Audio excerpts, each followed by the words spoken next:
Versículo 24 do capítulo 7 de Marcos. Cura da filha de uma cananeia. Muito bem.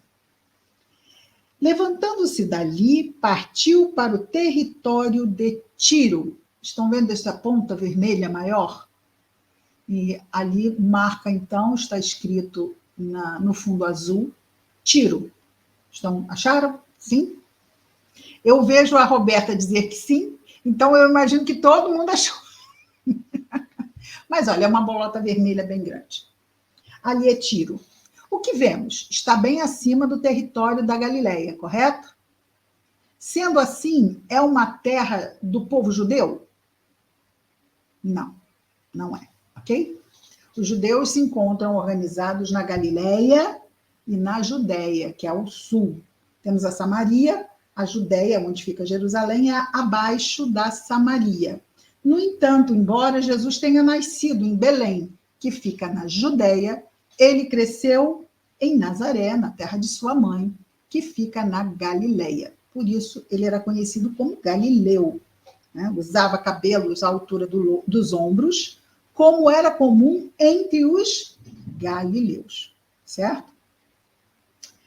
Então, levantando-se dali, partiu para o território de Tiro. O dali é onde houve aquela fala entre os fariseus, não é? E os escribas, com Jesus falando dos apóstolos, que eles não lavavam as mãos, e aí Jesus diz que o mal não é o que entra pela boca do homem, mas sim o mal é o que sai pela boca do homem. Então, falando que não era uma questão física, né? Jesus veio tratar de questões morais. Então, levantando-se dali, partiu para o território de Tiro. E entrando em uma casa, não queria que ninguém soubesse que ele estava ali, mas não foi possível ocultar-se. Interessante isso, não é? Se ele chegasse, vamos imaginar, não é qualquer pessoa, se ele chegasse assim muito discreto, mas Jesus não tinha como ser discreto. Por quê? Porque como muitas pessoas iam atrás dele, de muitos lugares, vamos voltar para a Galileia, que fosse na Galileia, ok? Muitas pessoas vinham de muitos lugares, porque aquele boca a boca. As pessoas vinham de longe, de outras terras, para serem curadas por Jesus. Então, onde quer que ele estivesse, embora não fosse tão perto, não era tão longe, para que pessoas de outras terras ali em volta da Galileia já tivessem estado com Jesus e o conhecessem. Então, ele chega lá e ele é reconhecido. Fato, não é? Então, embora ele não quisesse que ninguém soubesse, isso não foi possível. E ele sabia que isso aconteceria? Gente, é claro, não vamos esquecer, entrando em uma casa, não queria que ninguém soubesse. Quem está escrevendo isso? É Jesus? Jesus falou? Jesus falou para Pedro, Pedro, eu não quero que ninguém saiba. Não, isto foi o que o evangelista escreveu. Muitas vezes pela interpretação de quem viu. Okay? Vamos dizer que ele tivesse entrado discretamente numa casa. Ora, poderia ser, então, que houvesse esse tipo de interpretação. Não temos como saber. Agora, dizer que Jesus não queria, mas que foi confrontado com algo, como se ele fosse pego de surpresa, não pode acontecer tudo, menos Jesus ser pego de surpresa em qualquer situação. Certo? Então, vamos lá. Todavia, uma mulher cuja filha tinha um espírito impuro, então era um problema de saúde espiritual. A filha desta mulher, era uma menina, depois vai dizer isto, não é? Ela tinha um espírito impuro, então sofria de uma ação obsessiva. E ouviu a respeito de Jesus. Não foi ela que reconheceu Jesus, ela já ouviu que as pessoas estavam dizendo que Jesus estava ali.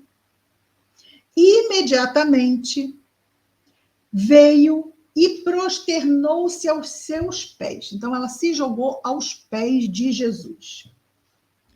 E nós vamos entender melhor por que essa aproximação tão, vamos dizer assim, humilde, não é? Dizia-lhe: Assim, a mulher era grega, ok? A mulher não era judia. Isso é muito importante no que vai acontecer nós entendermos.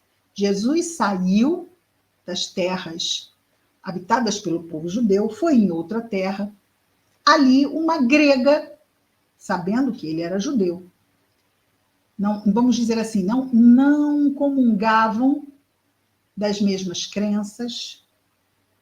Então, a mulher grega, de origem sírio-fenícia, pedia-lhe que expulsasse o daimon, o espírito, da sua filha.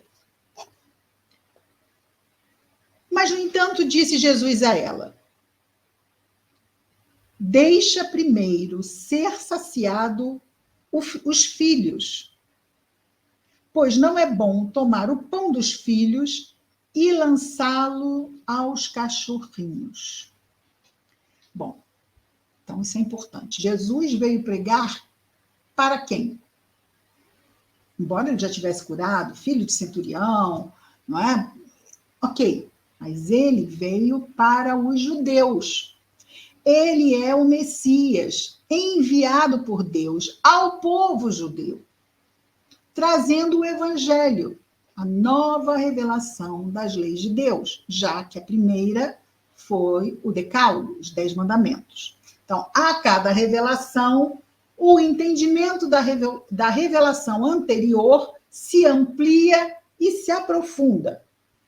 Então, o evangelho seria um alargamento do entendimento dos próprios 10 mandamentos. Por quê? Porque o povo já estava, né? Nós, no planeta Terra, já estávamos em condições de começar a entender aquele tipo de conhecimento. Então, ele veio para o povo judeu. Vem uma grega, uma mulher grega, vem uma mulher grega, né, de origem sírio-fenícia, e pede a Jesus a cura de sua filha. Vejamos, Jesus tudo utiliza, ele já sabia o que a mulher ia falar tudo. Ele utiliza da resposta que ele já sabia que a mulher ia dar, mas ela tinha que vir à tona, porque aquilo seria mais uma importante lição. Ele então diz para ela que primeiro deveriam ser saciados os filhos, ou seja, os judeus. Ele é o Messias enviado por Deus ao povo judeu. E por que ao povo judeu? Porque foi o primeiro povo monoteísta a adorar um único Deus. Os gregos eram politeístas, assim como os romanos. Adoravam muitos deuses. Deixa primeiro ser saciados os filhos, pois não é bom tomar o pão dos filhos e lançá-lo aos cachorrinhos. Em resposta, isso é lindo, não é? Porque ele queria que ela falasse o que estava no seu coração e Jesus já tinha visto. E ela diz: Senhor, também os cachorrinhos comem debaixo da mesa das migalhas das criancinhas. Nós vimos hoje na mensagem inicial uma das bem-aventuranças, não é? E aqui nós temos outra das bem-aventuranças, que é o pobre de espírito, o humilde. Ela foi de tal humildade diante de Jesus. Ela é uma inspiração para todos, inclusive judeus, de humildade. Ela vem rogar com um sentimento tão puro de mãe, que serve para todos nós como um referencial. O que será que Jesus responde a ela? Disse-lhe, pois, Jesus, em resposta, por causa desta palavra, vai. É muito mais do que ela disse, mas de como ela disse, né? Encharcado dessa humildade, desse amor, porque ela não pedia para ela. Não era um pedido para ela. Era um pedido para sua filha, mas não era para ela. Por causa desta palavra, vai. O daimon já saiu da tua filha.